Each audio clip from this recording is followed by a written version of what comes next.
Hey, welcome back to Crimes and Closets. This is Christy in my closet in St. Louis. And this is Beth in my closet in North Carolina. Happy Monday, Beth. Happy Monday, Christy. Happy final Monday in February. Ooh, yes. This month has gone by fast. Isn't that funny? January is 900 days. February is like 7. Yep. Because I know I'm already looking forward. I'm like, only a few more weeks until I go away on spring break. Woohoo. I know. I really wish I could go with you. I know. We're going 2 places, so.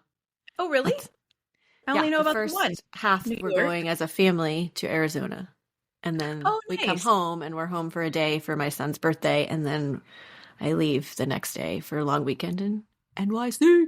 Yes. So fun. I'm jelly. Yeah. We need to plan another girls' trip since I'm missing out on this girls' trip. Well, for sure. For sure. Yeah. We definitely need to figure something else out. Yeah. I also need to take a trip to my condo at some point. So. Well, that's always my favorite. Yeah, it's easy for Maybe you. we should do something for like around my birthday, like a fallish. It's October. I need to do something before then. Oh, okay. Okay. Oh, well, you mean for a girls' trip? Yes, we can do that. Yeah. I'm like, I'm not waiting until October to go to my condo. No. Like a girls' trip around my birthday. We should go somewhere nice. Okay. You know what I want to do? I want to do that Dirty Dancing house in Virginia. Or the resort in Virginia. Kelly wants to do that too. Didn't she send it to us? Mm-hmm. No, I sent it to you guys and was like, have you ever even seen that movie? You don't like watch all the girl. Well, you don't watch girl movies. Dirty Dancing's not a girl movie. Dirty Dancing is just an old school movie. I've watched every old school movie that there is out there, except for the stupid ones like Still Magnolias. Legally Blonde. Oh, that's not old. It's a good movie, by the way. Okay. Anyway, have you watched Beaches? See, you haven't. Yes, I've watched Beaches like a million times. Really? Yes. Oh man, I'm telling you, all those old movies I've seen. Still Magnolias is old, and Julia Roberts. I've seen it. I don't like it. I've seen it. It is really sad. Okay, so I think we should do that. That's what I want for my birthday. Okay. Except I can't do it the last weekend of October. Okay. Because we do our pig picking. Okay. All right, there we go. Kelly, do you listen? Kelly, send her this. No, she doesn't listen. Send her and Brooke this and let them know. That's what we're doing. Okay. I just wanted to say a very heartfelt thank you to you guys who went and found our post about the announcement or just showed up in your feed or whatever. The comments that we got made me second guess for like a minute our decision, because I was just like, the community that we have, and you were so nice. Like, you guys aren't mad at us. You're just like, we love this for you. Thank you for the last 5 years. Literally the most supportive community on the planet. Like, we win hands down with listeners. I handed Emery the phone and was like, look at this. We've never had so many comments on a post, I think, ever. Yeah. Probably. And I'm like, look at these comments. And he went through all of them and he was like, you guys should be so proud. Like, this is so awesome. Yeah. This is like, these are the people that listen to you because this is who you guys are. That's what Wes said too. He was like, does this make you proud and sad? And I was like, yes, it's very bittersweet. But thank you so much for all of your love and support and taking the time to give it to us, to fill our cups, because you so did. Yeah. The other day I went back and was like, I'm just going to read a couple again, I mean, we love you and we'll stay on Instagram. We still want to know about your lives. We still want to know what you're listening to. Like, we had somebody write in and say, what do I do now? What should I listen to? Give me your suggestions. And so we care about you guys too. And we know that you care about us. And it was just overwhelming. Yeah. Yes. It will always be. I know. One of the favorite things that I've ever done personally. Oh, yeah. This. For real. Yeah.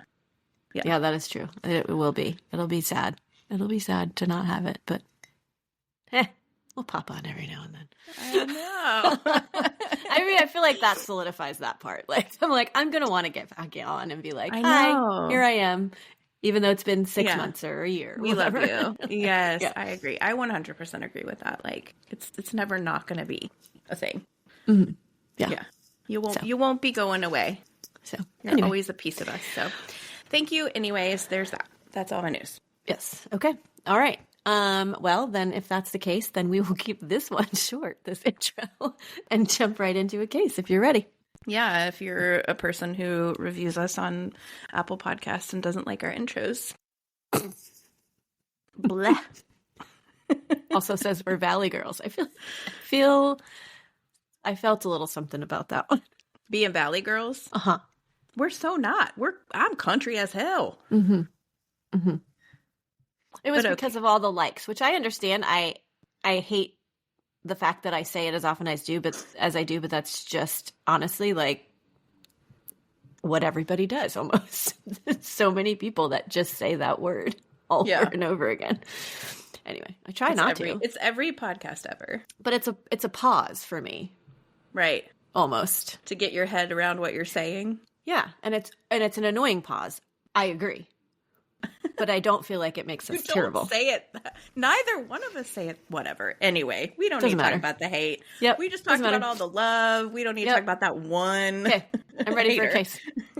Okay, here we go. Okay. That's even more annoying. Okay. Just kidding. Actually, I love that about you. Because I'm like, here we go.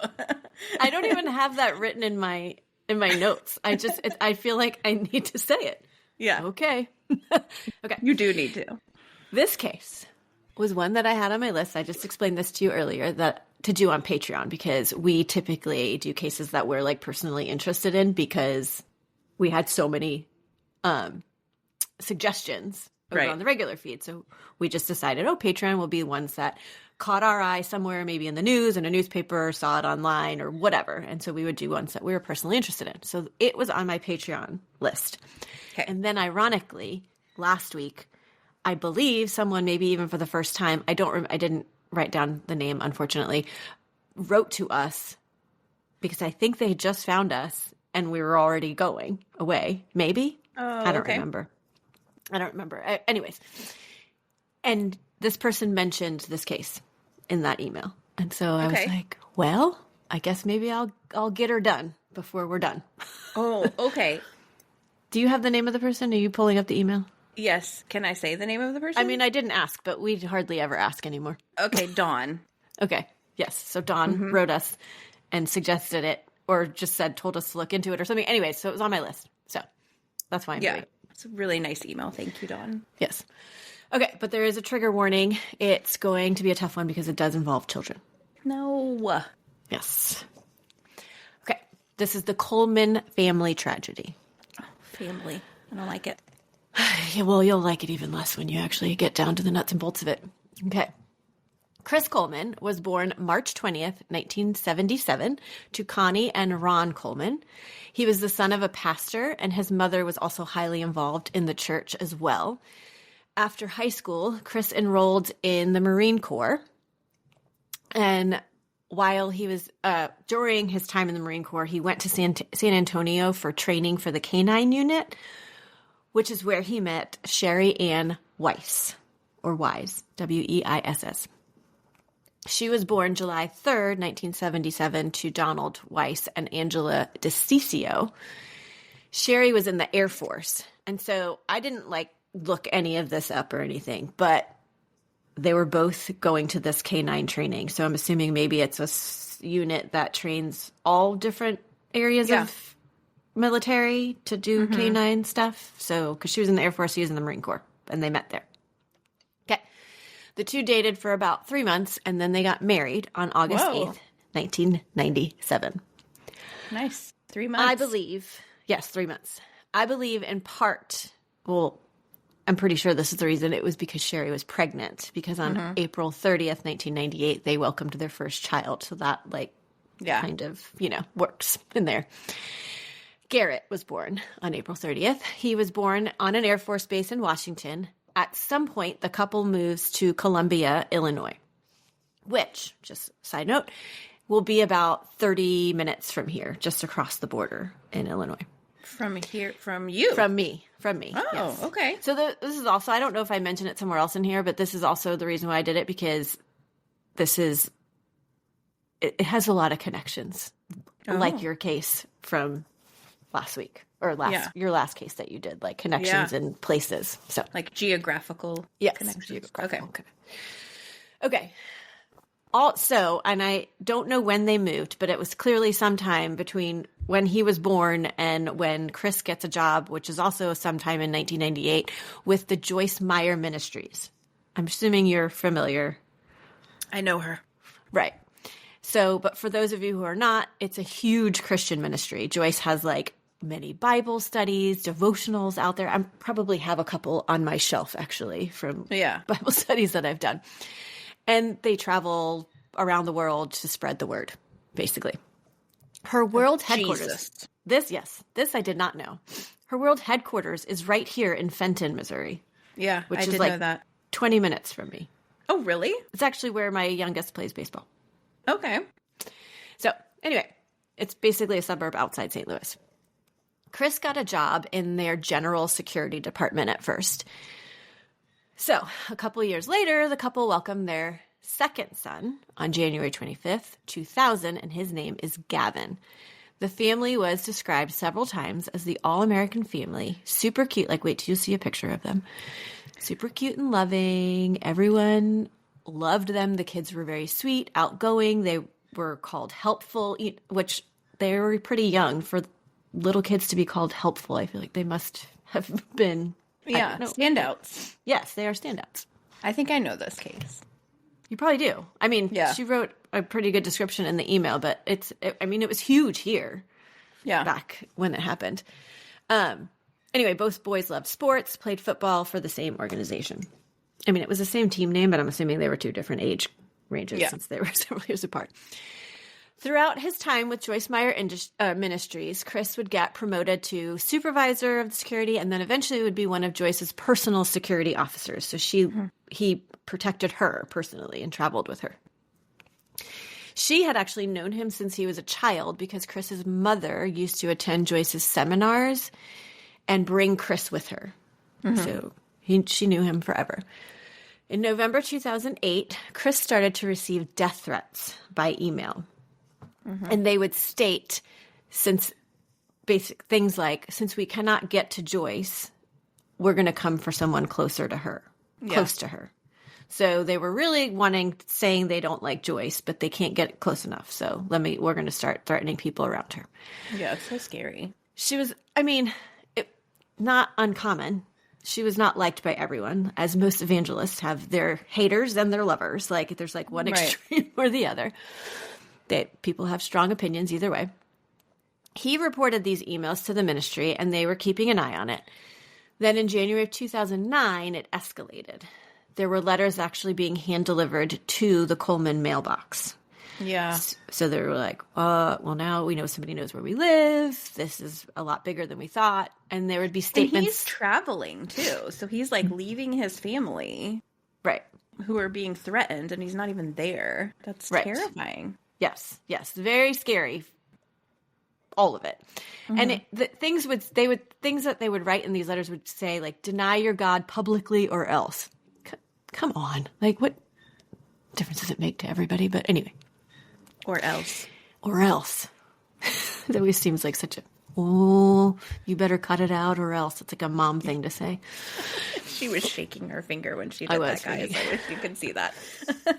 In April of 2009, there was a letter that was left that said, stop today or else. And it would go on to state, I know your schedule, when you're home and not home, and when your family is there and not there, etc. Great. Also, I would be terrified. Yeah. Like, I would go to my mother's. I know. I feel like I wouldn't stay there anymore. No, that's terrible. In your own home? Especially once it escalated to being hand-delivered to your mailbox. Yes, so not just like sent, hand-delivered. Yeah. Okay. So the Coleman's neighbor across the street was a police officer. So they had been like telling him about all of these threats.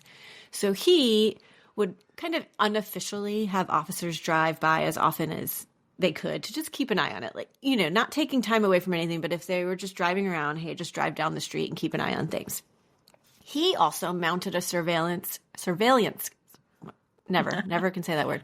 Surveillance camera under his son's bedroom window and pointed the camera right at the mailbox, hoping they would catch whoever's putting the letters in the mailbox at some point. I mean, this is a pretty great neighbor to mount something on their own house. Not even like, hey, let's put it on your house and face it towards the mailbox. He's like, I'm monitoring this mailbox myself. Yeah. Yeah. So on the morning of May 5th, 2009, Chris went to the gym around 5:40 in the morning. He tried to call Sheri several times to make sure she had woken up to get the kids ready for school, but he kept getting no answer. I don't know if this was the usual thing that he did. You know, he'd get up in the morning and on his way home start calling her to make sure she's up. I don't know. But this is what is happening. He called his neighbor and said he couldn't get a hold of Sheri and asked if he could go across the street and just check on things. Yeah, I'm sure it sounds like he's like hyper vigilant. Like that's probably why he's calling her, because he's like, I haven't been there in an hour and a half. Just want to make sure you guys are okay. Right. So the police officer goes over. He also gets no answer and starts to like walk around the house. He notices one of the basement windows is open, which is very strange. So he calls for some backup of his police buddies to come and check things out. And he enters the home through the window in the basement and goes up the stairs, along with other officers. As they enter the main level, they see red spray paint messages on the walls with things saying, like, you've been punished. They proceeded up the stairs, and on those walls, it says, like, going up the stairwell, it says, you have paid. And they came to the bedrooms upstairs, and inside the main bedroom, they find Sheri in her bed, strangled to death. And inside their bedrooms, Garett, age 11, and Gavin, age 9, had also been strangled to death in their sleep. Oh, my gosh. The neighbor, the police neighbor, was the one who found, I think it was the youngest child, but at least one of the sons. And there was a 48 hours on this, and I watched it, and he was in it, and he was just like, I will forever be changed by finding that, you know, because this is not just that you found a child, but you found a child you know, that you've known for 5 years. You've been neighbors. And you've been trying to protect. Yes, exactly. Yeah. By the time Chris got back from the gym, there were police everywhere securing the scene and would not even let him into the home. He was brought down to the police department and interviewed. He let them know that he had left around 5:40, which was not unusual. He had called Sheri multiple times, which was also confirmed by cell phone records of the two. I mean, they had like exact times. You called it this time, you called it this time, you called it this time. They asked if their marriage was rocky, and he said that they had their issues, but they had been to counseling and things were at that time going really well. He disclosed the threats that had been they had gotten. And throughout their investigation, not necessarily that day, but, you know, in the days leading up or after the initial murder, they do track down a lot of people who across the country who hate Joyce Myers, you know, because I'm sure there's probably, well, no, you know, this threat came from this person, this threat came from this person, whatever. Right. And police around the country contact and interview these people, but it really kind of comes up empty. Police asked if there were any affairs that they should know about, which is a common question that, you know, when it's somebody's wife is murdered. And he said no, but he did at some point mention, I'm sure you're going to talk to Tara Lintz, which is one of Sheri's high school friends, who was a cocktail waitress in St. Petersburg, Florida. Oh! Which is where I lived at the time of this case, this story. That's where I lived. Okay, what year was this? 2000, what did I say, 9? Okay, I didn't remember. Yes, May 5th, 2009. Okay. I left there in 2011, so I was still there. Yeah. Wild. Yeah. All right, how do we know cocktail waitress? Okay, well, because she's one of Sheri's high school friends. Okay. And they had recently, or he specifically, Sheri knew her for a long time, but he had recently met her while they were vacationing in Florida. She had come to like hang out with them because they were in the area. Okay. Chris and Tara had started communicating back and forth around November of 2008. And the police asked if there was anything inappropriate about their communication, and Chris was kind of vague. He said, well, yeah, I guess it's possible that some of it was inappropriate. Well, was it or was it not? I mean, he'd be flirting. Yeah.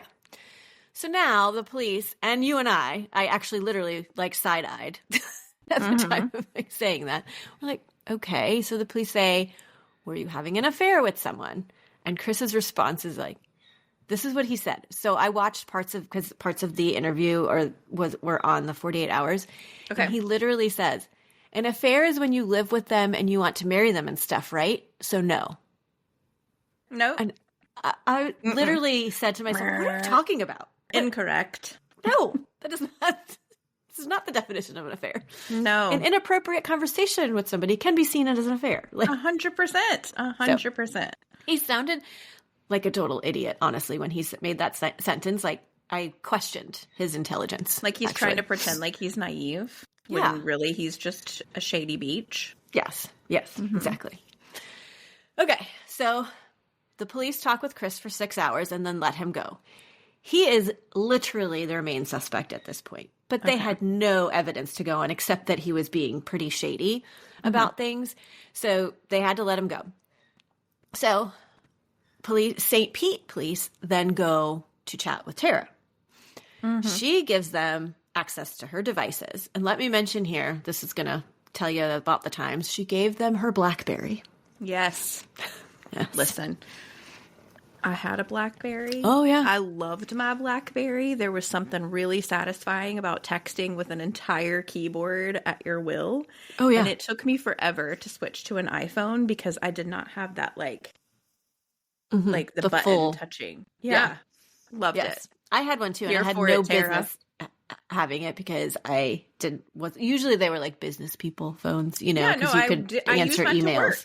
Yeah, this is when I was a professional lady. Yeah, I definitely thought it was cool just to have one. But anyway. So cool. Okay. The thing that flipped up, like you slid it up, right? Oh, that wasn't a BlackBerry. BlackBerry was like a whole thing. There was one that they made did slide up. Yes. Because I had that too. I had like 3 of them. Okay? I went through a BlackBerry era. Yeah. Okay. All right. So either way, whether we love BlackBerries or not, her BlackBerry and computer revealed much more than inappropriate conversations. There was evidence of a full-on relationship. Right. She had things on her schedule, like her calendar, like a scheduled wedding date for the two of them. Oh, me, oh my. Uh-huh. Was there a scheduled divorce date for him? Well, not on the calendar, but she did say eventually that he had told her he was going to serve Sheri with divorce papers the day before they were murdered. Okay. He had told Tara that. I'm sure I had mentioned that somewhere in here, so I'll probably say it again because I will forget when I'm reading. Anyway, they had vacations planned and joint credit cards. Wow. Yeah. And this is very quick because if you're saying in November of 2008 is when he said they start talking, and these people were killed in May of 2009. That's barely, 6-7 months. Yeah. Anyway, he falls fast apparently and hard. Yeah, because didn't they get married, him and his wife, in like within 3 months or something? Yeah. Yeah. Okay, so it was found that he had flown her places that he had gone to with Joyce Meyer's ministry, and after working, he would stay a couple of days longer, and he would basically tell the ministry, "Oh, I'm staying here because I have friends that live in the area, so I'm going to stay and hang out." But he would really be staying with her. Tara told police that, that he was going to serve her with divorce papers the day before they were murdered. And there were many X-rated photos and videos found on both their devices. Yeah. Okay. So now... cookie cutter. It's giving Chris Watts. Yes, exactly. Honestly, when I started reading, I'm like, is this the same thing? No, it's not. Because I remember that one. That was awful. Yeah. Okay, so now police are really digging in. They're like, this is it. This is who we need, but we need to find some hard evidence. So friends also start telling them things that, like, Chris was seen to, like, be mean to her at times and yelling at her and starting to make things look like this picture-perfect marriage was not so great now. An autopsy. This is so sad. It's very sad. An autopsy would reveal that all three were strangled with a rope, cord, or wire of some sort. They didn't know because they never did find anything at the scene either, so they couldn't tell. And it was shown that Sheri fought violently with her attacker. She had two black eyes, both her eyes. Oh. Police remember that during the interview, Chris had some scratches on his arms and that he had asked for a blanket because he was cold and he only covered up his arms. Like, you actually see this on the 48 hours, the way he's like maneuvering it. It looks like he's totally just trying to cover up arms to hide something. And they did ask him about it. And he said that he had gotten the scratches days earlier trying to fix the satellite on the roof or whatever.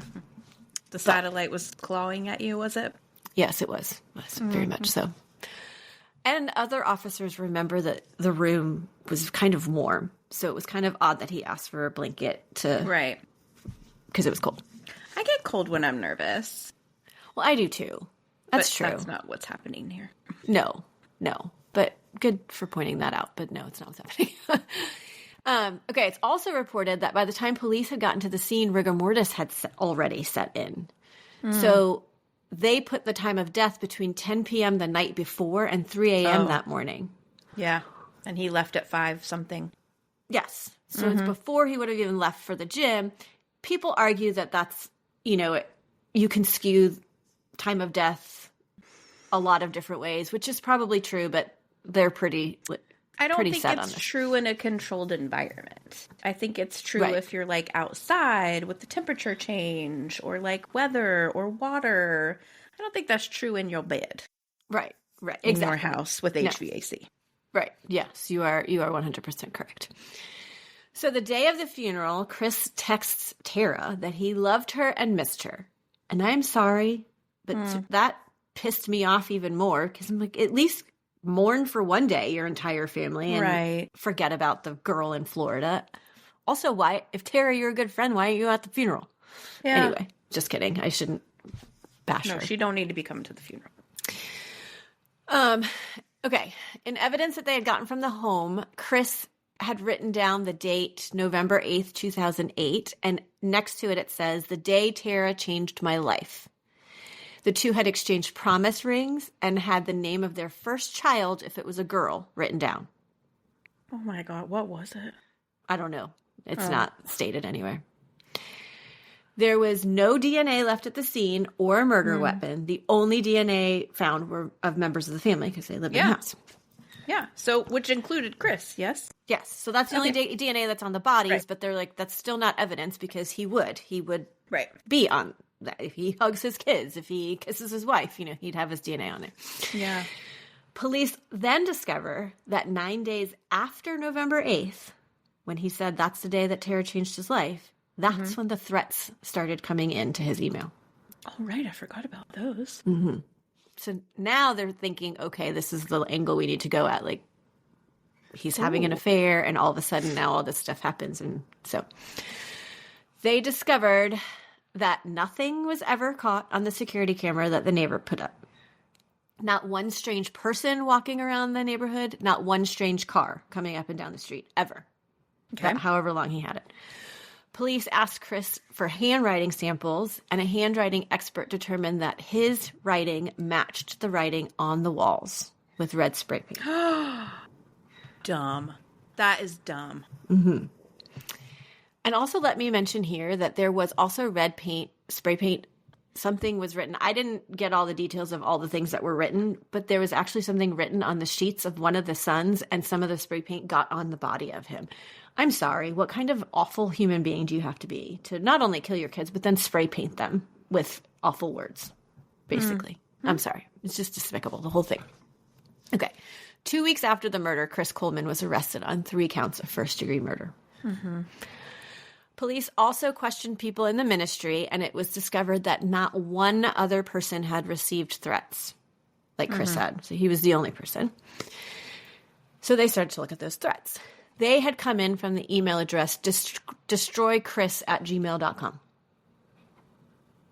Why is it destroy Chris? Like they apparently were really trying Joyce to get Meyer. Exactly. Yeah. They're allegedly trying to get to Joyce but can't get to him, so why are we destroying Chris? Anyway. That was determined to have been set up. That email account was determined to have been set up on Chris's own computer, and all of the emails had been sent from the same computer.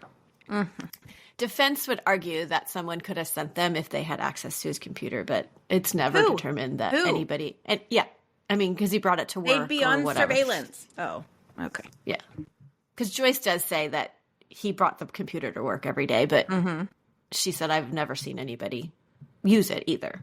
And he was her personal bodyguard. So anyway. They also discover a receipt for red spray paint that had been purchased and signed by Chris Coleman. So, like I stated earlier, this was such huge news in this area, in the St. Louis area at the time. And so when the trial started, they had to bus jurors in from a town an hour and a half away because they needed to get a non-biased jury, which I don't even know if that would have been far enough and how big this was.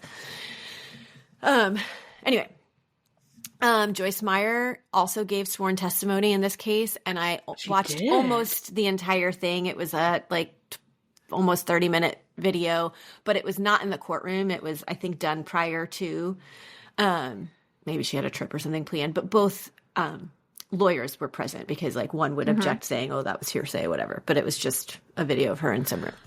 Wow, that's interesting. I wonder why. Why would they think that she would have information? Or I guess just to say the thing about the computer and all that stuff? There's that. And also I think, I'm going to get to it, kind of more of the reasons why. But there was a couple things. Anyway, this is what I'm getting to it right now. Okay. She would state how he worked for her, he was a good employee, and how long she had known him. And they asked her about the rules about divorce and adultery with employees within her ministry. Okay. And she stated that someone would not necessarily lose their job because of divorce, because sometimes it's out of your control. So if the other person asked for the divorce and you couldn't stop that, then that's not your fault. But they did have a zero tolerance for adultery. So he would have just been fired right off the bat if that had come out. So they were basically representing that Chris killed his family because he could not get a divorce. He couldn't ask for a divorce. And he couldn't have it come out that he was having an affair. And he didn't want to lose his $100,000 a year job. And he wanted to start his new life with his girlfriend. And so people that were testifying that they were fighting a lot and he was being mean to her, they were starting to believe that he was actually trying to get Sheri to ask for a divorce at first, but that she wasn't basically taking the bait. I don't know. Maybe she's a person who believes in the sanctity of marriage, or which if you're being mean to or abusing someone, then I don't agree with that. But maybe she has young kids. Let's try and figure this out for our kids. Well, and also I'm sure she probably thought this is not him.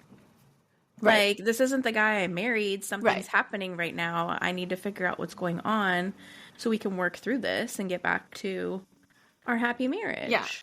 Yeah, because at this point they'd been married for 11, 12 years. It's not we just got married and now all of a sudden he's acting and showing his true colors and get out the door.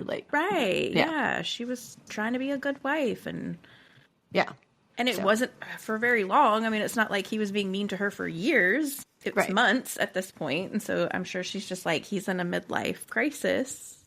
I need to help him. True.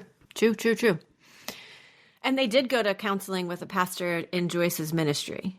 So I'm sure she also thought, well, he's trying, but I'm sure that was just for show also on Chris's behalf. It 100% was.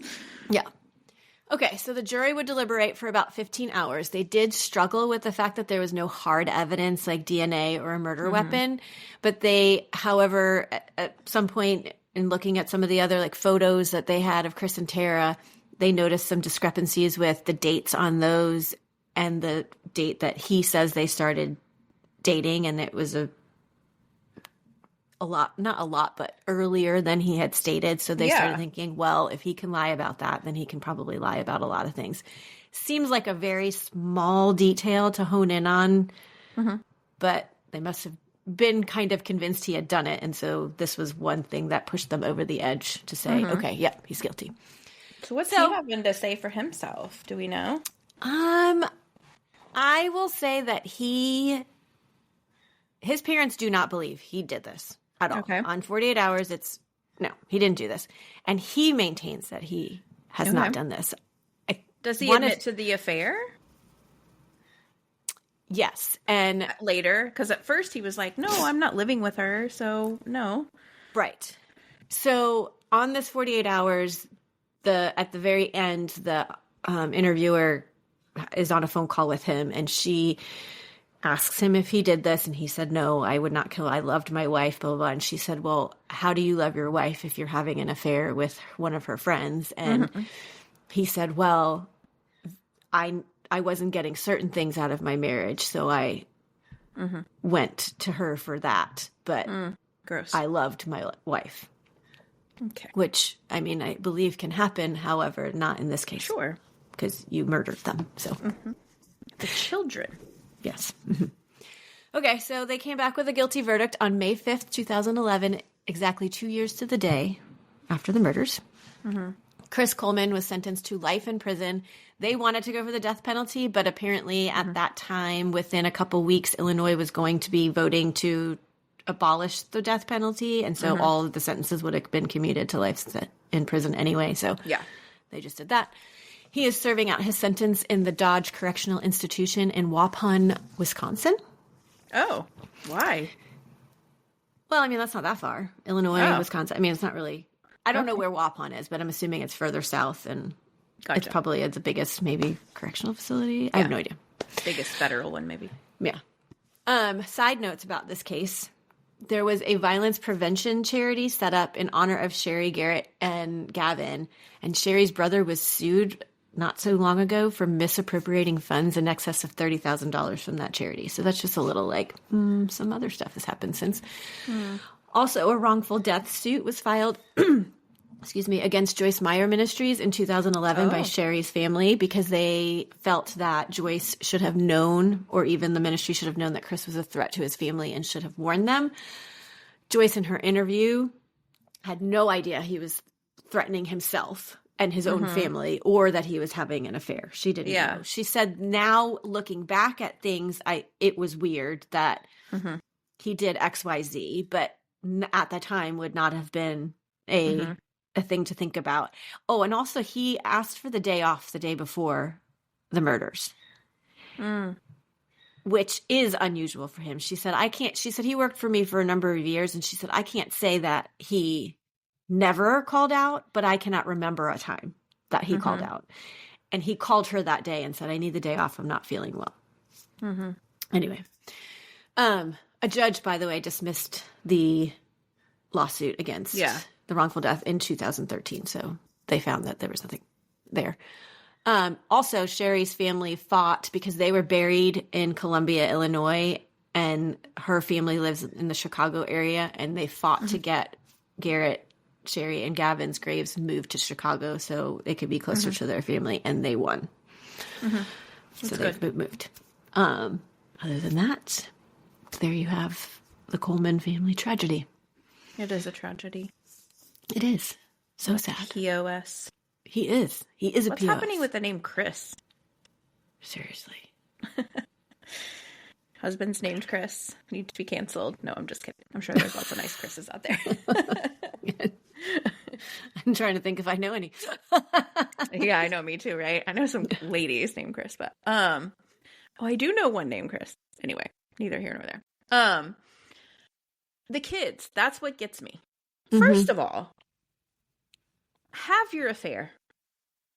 Okay? If you want to be that guy, go be that guy. Go have your affair. Leave your wife. Leave her alone. Leave Sheri why do you alone. have to She's kill? Gonna be fine. You're gonna be fine. Go move on. Name your baby with cocktail waitress. Like, go do it. That's fine. You don't have to go murder about it. Yeah. And the kids, that's what gets me. What horse do they have in any race that involves you having an affair and not wanting to be with your wife or your job or your religious beliefs? Like, leave you needed them out to of start it. over completely. You couldn't even bring your kids with you. You don't even have to bring the kids. Let Give them to a somebody grandparent. else raise the kids. Yes, like, you don't have to bring them. You don't have to parent them anymore. Walk away. Go to Florida. What's happening? Like, what? Make it make sense. It doesn't make any sense to me whatsoever. No, it doesn't make any sense at all. He's a crazy person with no soul. And there's that. I agree with you. And this is why we have to hang our hats up with this podcast, because it is like, it's awful. It's terrible and sad. It's the same story over and over again. And I agree with you. Every single time I watch a Dateline or whatever, I'm like, just have your affair or leave your wife. Just leave. You don't even have to tell anybody that you're having an affair. Just be like, I'm done with you. I'm done with the kids. I'm moving to Florida. Like, have a nice life. Don't murder about it. Mm-hmm. Yeah. I agree. We should put that on a shirt. Don't stop murdering about it. Stop it. Sense. Doesn't matter what it is. Just stop murdering about it. If you're mad at somebody, if you're jealous, if you want to leave somebody, don't murder about it. Stop it. Yeah. We can't put it on a shirt, though. We shouldn't have any merch anymore. I know. Also, don't buy anything from Spring, by the way, people. Dude, I know. We just really need to like shut that down, because the customer service, right? You can tell them your story, but it is. I've ordered twice. Well, it finally got to them, but I ordered sweatshirts for family members and they never came. Mm-hmm. And then I would call and they'd say, oh, they're just delayed. They're just delayed. They eventually refunded my money because I complained so many times. And then I ordered it again and it still took like, a month and a half, 2 months for them to get it. And I thought it was going to be the same thing. Well, you know, our friend Greg, Greg, my favorite guy from Louisiana, New Orleans, the teacher that I love to follow. Our friend in our heads. Yes. Well, he's my friend. He's my friend. He did send you a good cameo. He did send me a good cameo. And when I wrote him saying, I just got this cameo and you said in it, send me your podcast name, I might check it out, even though I don't listen to true crime, he wrote me back. Yeah. He's the real deal, guys. Yes, he is. You should go listen. Greg Official. Gregisms. Find Your Joy. TikTok. He's always talking about his teaching days. And he's so funny. Anyway, he recently posted about the horrible customer service on Teespring and don't anybody use them. I'm taking my merch off. I need to find somebody else. And so I sent a note like to his story and was like, oh, us too. We use it for our podcast and people aren't getting things. And he wrote me back. See, he's my friend. Yeah. Wrote me back and said, I'm glad I'm not the only one. Yeah. So I love it. Anyway. This debacle was like such a long-standing thing that was like ordered and she's telling me all about it or whatever. And so and the emails come to our like podcast email. Mm-hmm. And so I sent an email and said, your items have shipped. And I texted her and was like, they're shipped. Like, I don't believe it. Sweatshirts. Believe it until I see them in their hands. They got them though, right? They did. They sent me a picture of them wearing them. So I got them. That's awesome. We do. Those sweatshirts are nice. I think I might order one. I was just before. Literally was just about to say, I think I'm going to go order some really quick while I'm thinking about it because they are good. Yeah, that's true. There's that water bottle. The water bottle is good. It's so good. It's metal. It's slim. It feels really good in your hand. Like here we are. Like don't order it. Although the water bottle came real fast because I ordered them those too. That went really fast. It was the sweatshirts. I think it's my kids use those water bottles because they fit nicely in the side pocket of their backpack because they're so skinny and tall. I love them. And they're metal. Yeah, and it's good quality. Like it doesn't peel off. Yes, it's etched. No, it's etched in. Yeah. Yeah. Anyway, very like Yeti, whatever. Tangent. Sorry. We should do a code. Why the heck not? We don't want to make any money from it now at this point. Last chance. That's the code. Last chance, right? Yeah. I might post about it. All right, there's that. This case was terrible. We tangented, but let's get back to Sheri and Garrett and Gavin and how promising their lives would have been had it not been for stupid Chris. Yes. Yep. So have fun in jail. Where's Chris Watts? Isn't he like around there too? Like the Illinois area? No, maybe not. California. No. He's California, right? Yeah. I don't even know. I don't remember. Yeah. Well, anyway, both of you, both Chris's can just sit in their prison cells. Colorado. Oh yeah. I feel like it was closer, but that's okay. So rest in peace to the sweet wife and her sweet boys who are my kids' ages. So when you said 11 and 9, I was like, ouch, that is babies. I know. It's how really can sad. you? I don't even understand how you would be able to even do that to your kid while they're sleeping. No. Thank God you don't understand. And you know that they opened their eyes and looked up and saw it was their dad. 100%. It's terrible. Mm-hmm. Yeah. And she fought so hard. Anyway. Mm-hmm. Well, thanks for diving in, and to the suggester, Dawn, who wrote this really sweet email to us and suggested the case, even though it was on your list anyway. I'm glad you got it in. We'll be back in a couple weeks with another case. We're winding down, guys. We just have a few more left, so we're trying to make them as good as we possibly can. We're starting to get sad about it. We have a surprise coming for you. We would like for you to write in and let us know what you want to hear for our last episode, which will be on March 31st. We're open to suggestions and want to see what you guys want to hear. It'll be a collab of sorts. So it'll be both of us with whatever your thoughts are. Yeah. We can just do a recap. We can do new cases. We can do a theme. We can cry for 30 minutes. I'm sure a lot of people would love that. We can do a Q&A. Like, we can just let us know. Let us know what you want us to do.